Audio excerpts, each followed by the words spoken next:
All right, we got the nitrogen connected. We know we had a big vacuum leak. Let's see what we find. Vacuum off. Let's open up the nitrogen here and let's turn on the bottom. Well, we definitely hear something.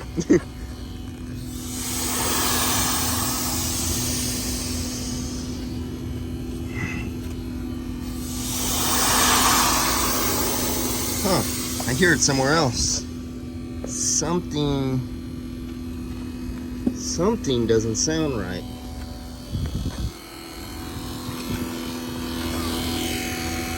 I hear something. Let's disconnect this. Okay, let's get down here. Turn on the nitrogen because I could.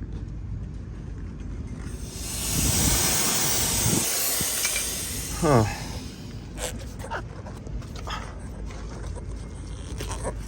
Oh.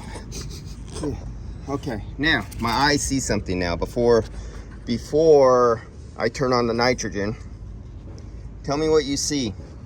Older guys with more experience will see that. You see that fitting right here? Do you see how many threads are left right there? That's too many threads. And why is that so rusty on those threads? This must have been old stock, because look at all the rust on that right there. But there we go. Oily. Okay, and all right, so he is, oh, is he cross-threaded? Look real carefully. Tell me if you guys could see this. Okay, so I'm gonna get way close, get closer. There we go. Now look at the threads there. Look at there. Let me shift around. Unfortunately, this braided line is in the way.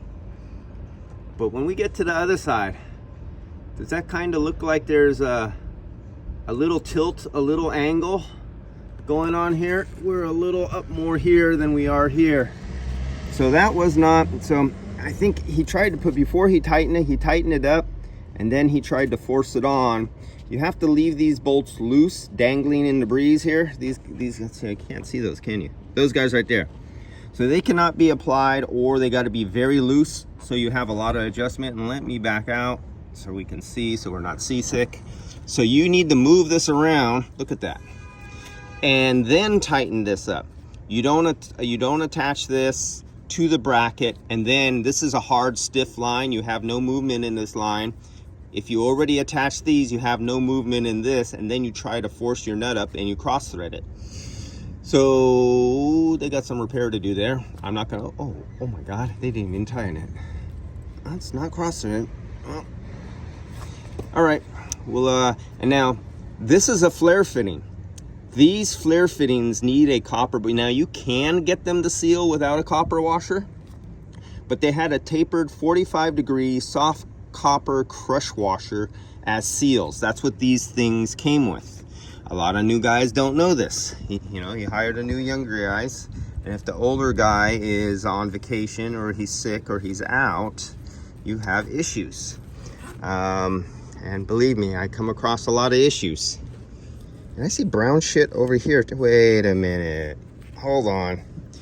We got brown shit here.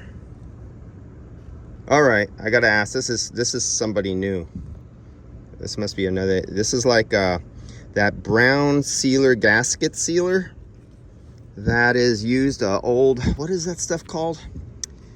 We used to use it 30, 40, 50 years ago on cars. Comes in the little tube. Permatex took over the company and makes it now, but I think I know what that brown stuff is. All right, guys, I have some investigation to do and ask some questions, and I know the regular guys who work on these cars would not have done this, so there must be somebody else who did this. And let me go be Sherlock Holmes. Be back, guys.